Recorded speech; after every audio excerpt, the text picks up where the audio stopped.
জাবের রাদিয়াল্লাহু তাআলা আনহু বলেন, রাসূল সাল্লাল্লাহু আলাইহি সাল্লাম বললেন, লা তাজান লিমান বাদা বেগাইরে সালামিন, তাকে অনুমতি দিও না কথা বলার যে সালাম ছাড়া কথা আরম্ভ করেছে।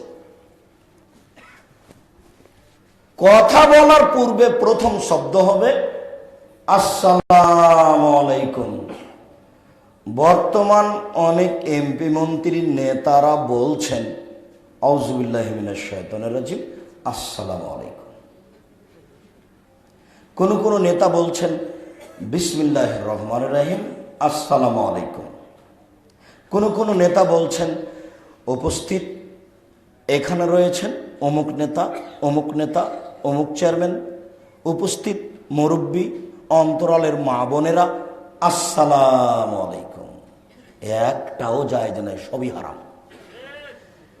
নেতা যে এখনো সালামি শিখেনি গো, এই জনগণের কি করবে?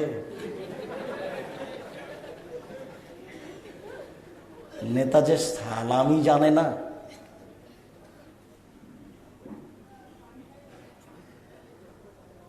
জনৈক মিরপুরের এমপি বক্তব্য চলাকালীন আসলেন,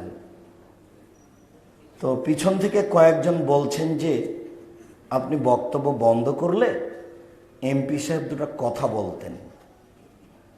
তো আমি তো তাদের সাহস অবাক হয়ে গেলাম, বলে কি? তো আমি তাদের উত্তর না দিয়ে বললাম, জনাব সম্মানিত এমপি সাহেব, আমরা কথার এক পর্যায়ে আছি, আপনি কিছুক্ষণ আমাদের গুরুত্বপূর্ণ কথা শুনবেন, আমরা আশাবাদী, এরপরে আপনি আপনার গুরুত্বপূর্ণ কথা বলবেন। তখন থেকে নিয়ে আমাদের আলোচনা চললো প্রায় 1 ঘন্টা। তো আমার কথা শেষ হওয়ার পরে যখন তিনি কথা বলবেন, তো তাকে স্বাগতম জানাতে অনেক প্রশংসা করলো যিনি তাকে পেশ করছেন, তাতে উপস্থিত জনগণ হাততালি দিল। তখন উপস্থিত জনগণকে খুব জোরালোভাবে ধমক দিয়ে বললাম, তোমরা ইহুদি খ্রিস্টান নাকি? হাততালি দেয় ইহুদি খ্রিস্টান, হাততালি দেওয়া কাজ ইহুদি খ্রিস্টানের। তো এমপি সাহেব উঠে সালাম দিয়ে যেটা বললেন সেটা হলো এই যে বক্তব্য যে এমন হয় তা আমাদের জানা ছিল না। বক্তব্য যে এরকম এটা আমরা জীবনের প্রথমে দেখলাম। ছেলেরা বুঝতে পারেনি, তাই তারা হাততালি দিয়েছে। এটা একটা দিনী বৈঠক। তা আমার একটা জিজ্ঞাসা, তাই তিনি আমাদের একটা জিজ্ঞাসা করলেন যে নকশাপূর্ণ জায়নামাজে সলাত হবে কিনা।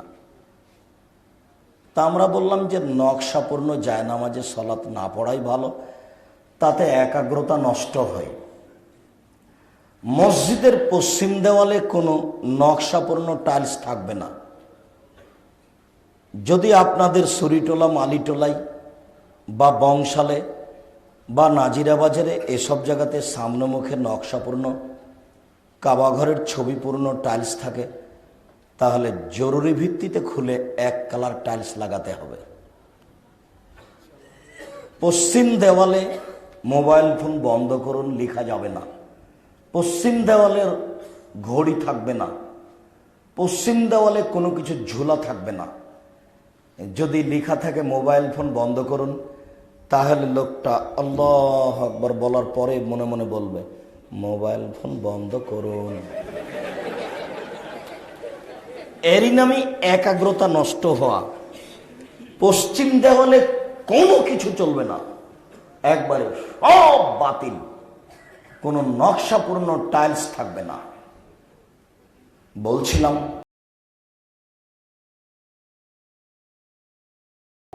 কথার পূর্বে সালাম হতে হবে জরুরি। সালামের পূর্বে কোনো কথা চলবে না। সালামের পূর্বে যদি কেউ কথা বলে তাহলে তার সাথে আপনি কথাই বলবেন না, বলে আপনার সাথে কথাই হবে না, আপনি থাকেন আমি গেলাম। এটাই হলো নীতি, এটা হলো আইন, এটাই হলো পদ্ধতি।